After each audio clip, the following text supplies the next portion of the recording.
Hello. This is the lesson for Friday, November 6th. And you're going to need this handout, which I gave you, and a red and a blue.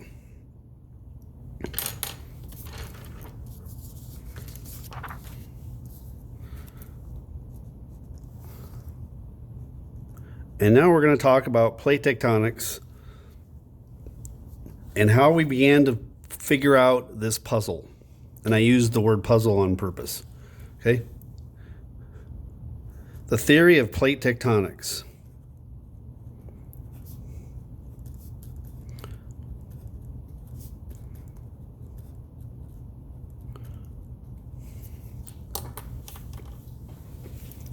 Now, write that down, and then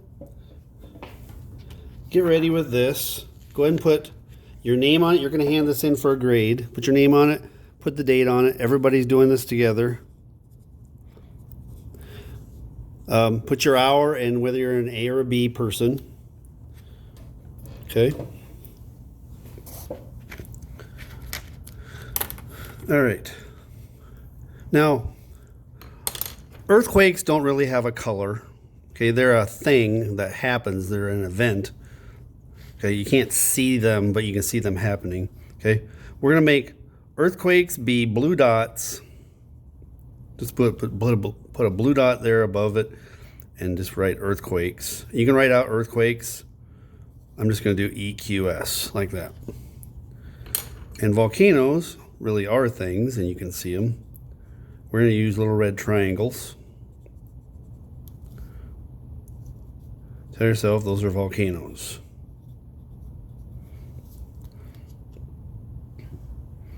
All right.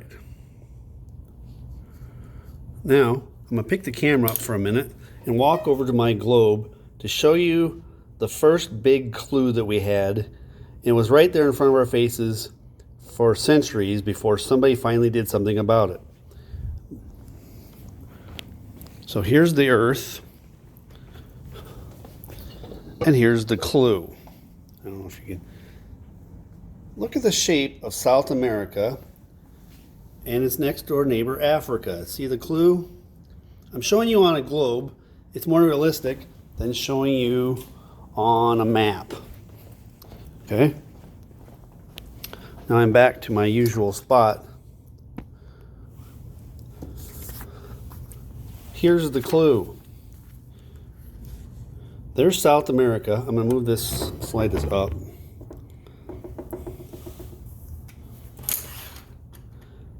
Here's this next door neighbor, Africa. Now, these are on transparencies. Look at this. This was right there in front of us the whole time. Look at how this shape, how close that is. Okay? Now I can get a little bit closer. These little bumps are matching each other, and the big bumps are matching each other. When this zigs, that zigs. When this zags, that zags. Okay? There's other clues, like Madagascar right here. Sure looks like it used to fit there. Okay? So, write this down. You don't have a ton to write today. I'll try to keep it reasonable. The theory of plate tectonics. Our first clue was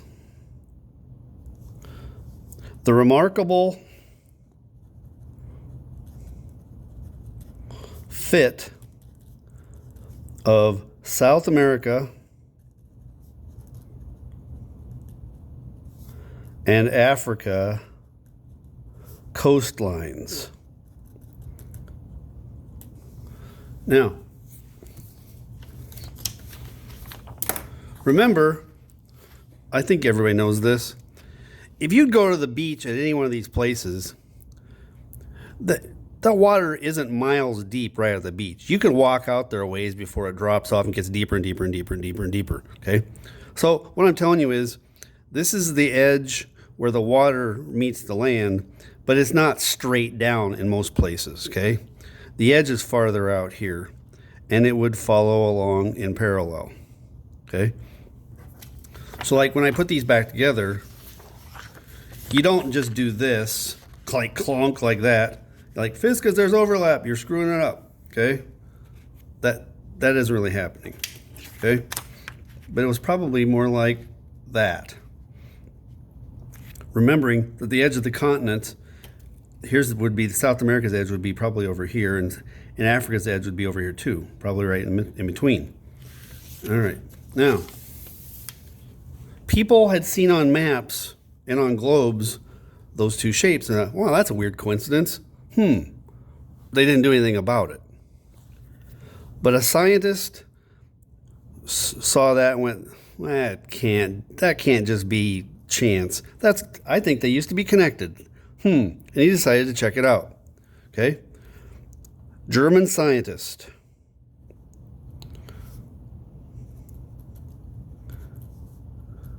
Alfred Wegener. It's spelled with a W, but it's pronounced like a V. Wegener. Noticed the fit and decided to check it out.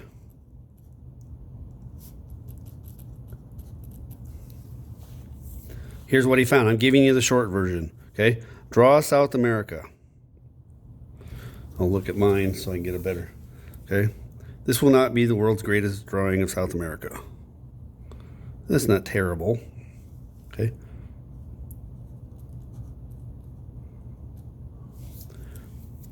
And here's Africa over here.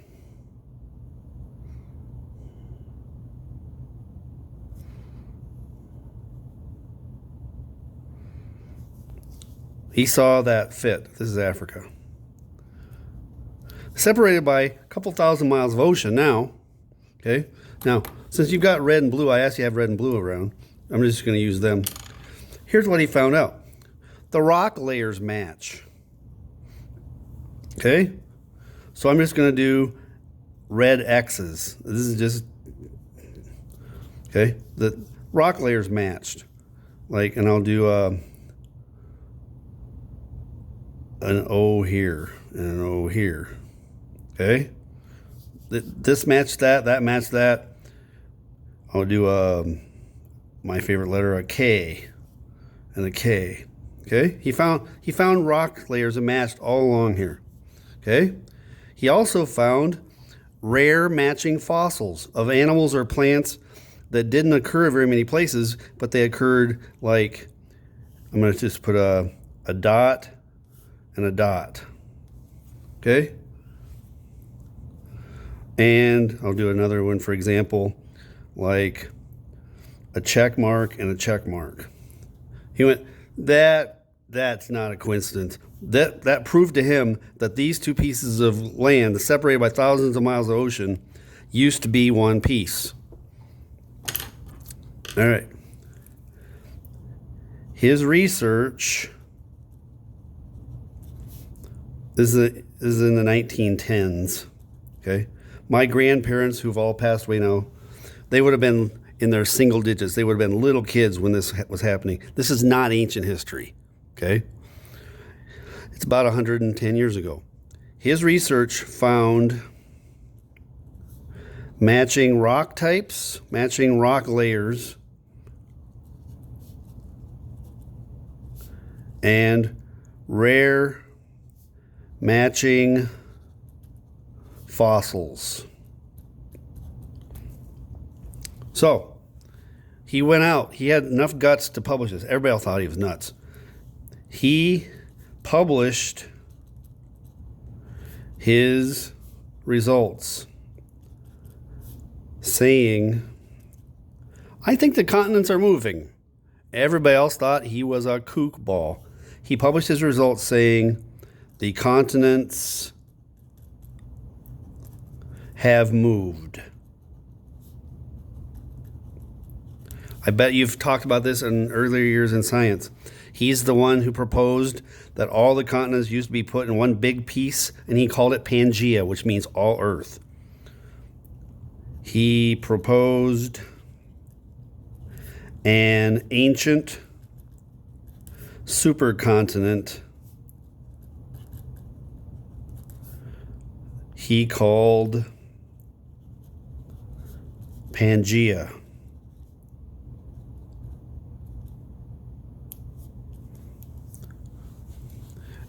People read it and thought, that's the dumbest thing I've ever heard.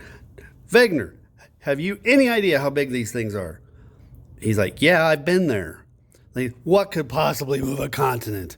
He's like, I don't know. He said, I just found evidence that it looks like they used to be together. I don't know what could move a continent. I know they're huge. They just laughed him off. Okay? Now, if this was a Hollywood movie, if it was a Hollywood movie, they would all come back and apologize to him before he died and said, you were right, Alfred. We're sorry. No, that's not what happened. He died, an old man, thinking all that work was forgotten and ignored. Nobody thought he was right. He died thinking it may have been a wasted effort. Okay? He was right. He just didn't know the cause. He didn't know what could move a continent. Now we do. And you already know part of the puzzle that he wished he knew. All right. Here's his theory. His theory was called the theory of continental drift. Okay? Wegener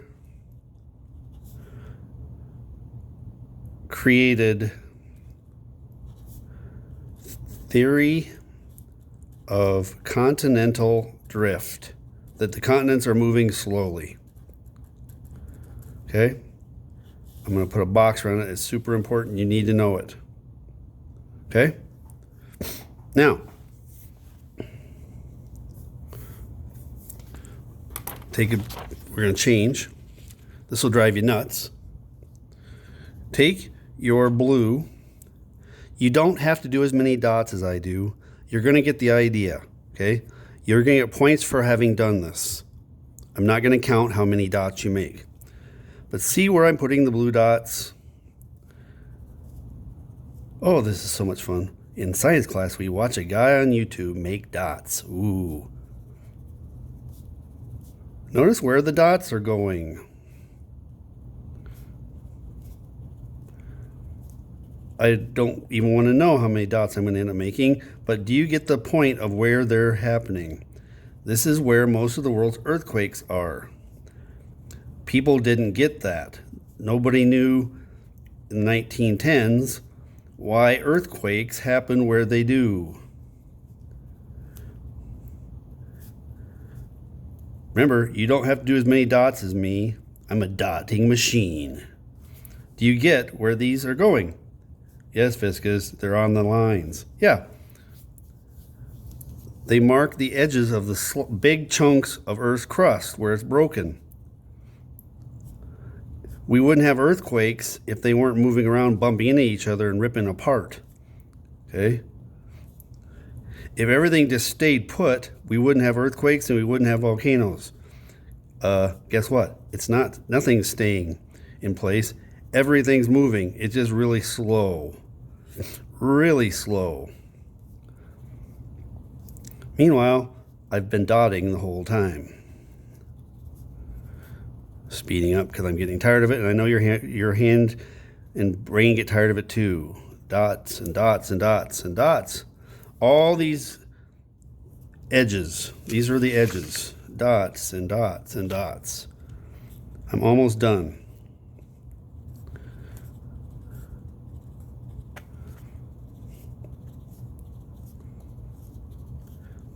The earthquakes in Turkey killed people this week. I showed you a video clip over there where they pulled that little girl out after being buried for 91 hours of not being able to move. All right, did I get all of them? Yes. Oh, yes, all right. Now, that's the earthquakes. Here come the volcanoes. There aren't as many, okay? We're not going to do every single volcano on the planet. You don't have enough time. All right, I'm just going to do a few important areas, okay? All of these dots are volcanoes. I'm just going to do one dot there. That's up Deadliest Catch Country if you watch that show, okay? The island where they offload all the crabs they catch is a volcanic island, okay? Volcanoes over here. Japan is all volcanoes. All of Japan is volcanic, okay? All the Philippines are volcanic. I'm going to do like... These are all volcanoes, all of them. Indonesia is all volcanoes. The United States has 50 states. Indonesia, the country, has 50,000 islands. 50,000 islands in one country. And many of them are volcanic. Okay? New Zealand has volcanoes. There's volcanoes over here. Okay? Not all these lines are getting volcanoes, by the way. Your volcanoes need to be in the areas I put volcanoes. Okay? Now, come over here. There's volcanoes up here by the N of North America. There's volcanoes right here. Okay? There's not volcanoes in Southern California. But man, does Mexico have volcanoes. Oh, man, they have volcanoes. I gave them 2. Okay? The Caribbean has volcanoes. Okay, I've been on an active volcano. It wasn't blowing up. When we went, my wife and I went to a cruise in 1998 to see a solar eclipse. We stopped at an island that's volcanic. Okay, there's volcanoes down here. I just gave them 1. Okay, all down this coast of South America, volcano, volcano, volcano, volcano, volcano, volcano. Okay, not all these edges are getting them. Okay. Iceland right here, volcano. Okay. Go over here to Africa. See the E in plate? Put a volcano right above it. That's Mount Kilimanjaro. I think you can see it in the background in The Lion King. Okay. Africa doesn't have a lot of volcanoes, just a few. Okay. Up here, Italy has volcanoes. I gave them 1. Okay. There's no volcanoes over here. None up here. Okay. I'm going to put some along here. Actually, I'm not. What I'm going to do is write M-A-R in red. M-A-R. Make sure it's in the right place. This is Mid-Atlantic Ridge. It's in the middle of the Atlantic. M-A-R. Tell yourself Mid-Atlantic Ridge. That's M-A-R. Okay? In red, write the word Iceland there. Okay. What about Hawaii? What about Hawaii? Well, it's really small. See this arrow out in the middle of the Pacific plate? Put a little triangle right there. That'll be Hawaii at the end of that arrow. And write Hawaii. H-A-W-A-I-I. Hawaii. Okay. And here's a freaky one that we'll get to, I hope. Find the word North American for North American plate. And right underneath the A, put a red triangle there. That's Yellowstone. If that baby blew up again, you and I would be running for our lives. We would never live here again. The land of 10,000 lakes would be no lakes. They'd be filled in with ash. No one would live in Minnesota anymore.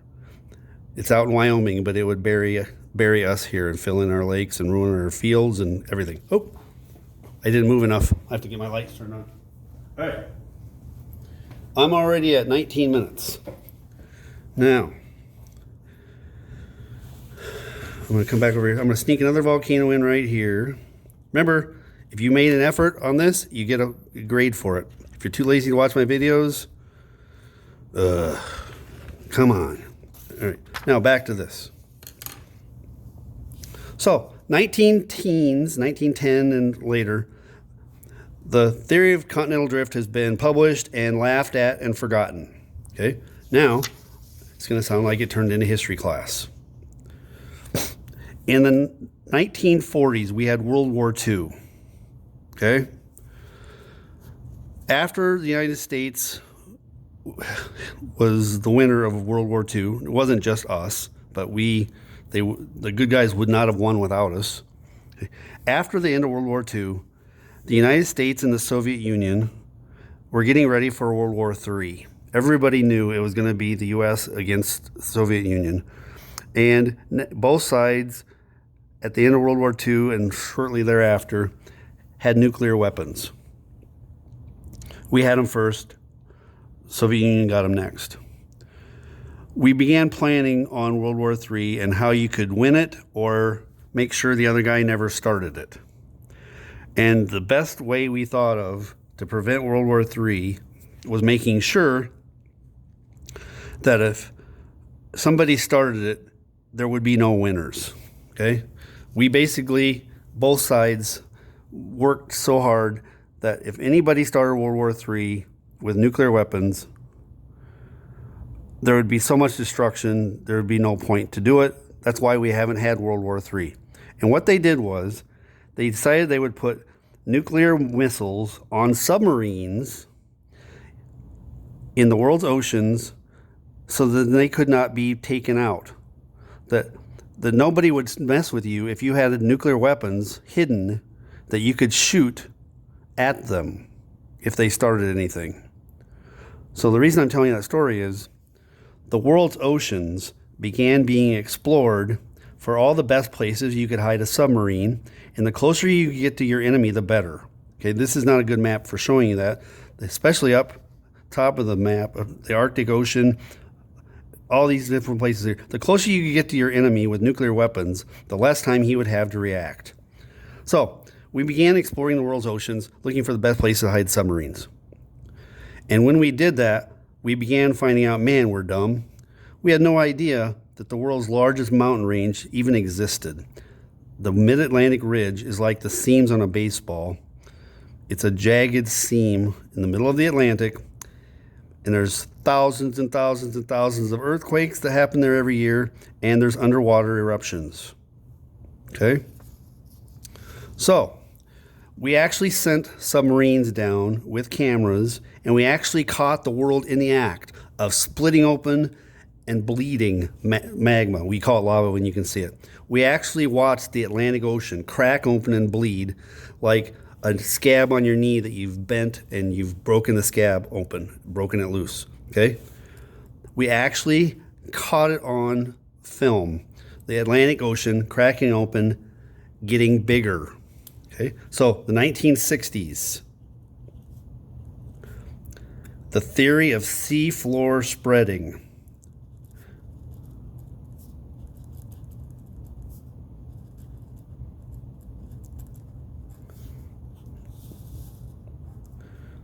And we were feeling pretty cocky, like, hey, everybody, guess what? We just found out the Atlantic is getting bigger, and it's pushing South America and Africa farther apart. And somebody went, oh, what? You mean that guy from 1910 that said Africa and South America used to be together? He was right? And then like, oh, I guess you're right. Oh, we thought of it. Okay, now, that's the 1960s. They still didn't know why it was splitting apart. Okay? After that, a new theory was created. When we began trying to figure out what could possibly move these huge slabs. Okay? This is basically one gigantic piece of rock. North America is a huge one of the biggest. Okay? This is a huge slab of rock, one piece. What could move that thing?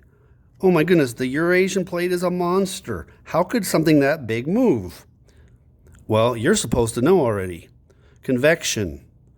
Alfred Wegener would have given anything for somebody to have told him about the convection underneath the earth. Okay? We're almost done. The 1970s and 80s. The theory of plate tectonics.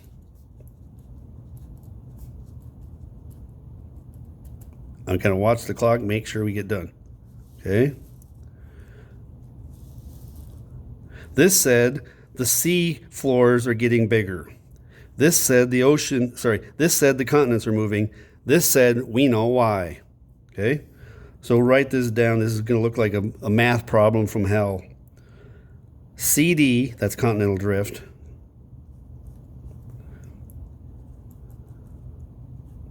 CD plus SFS, continental drift, plus seafloor spreading equals PT, plate tectonics.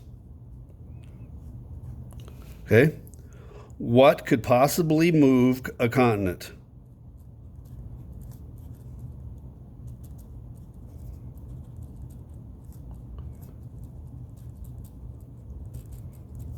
Convection. This stuff.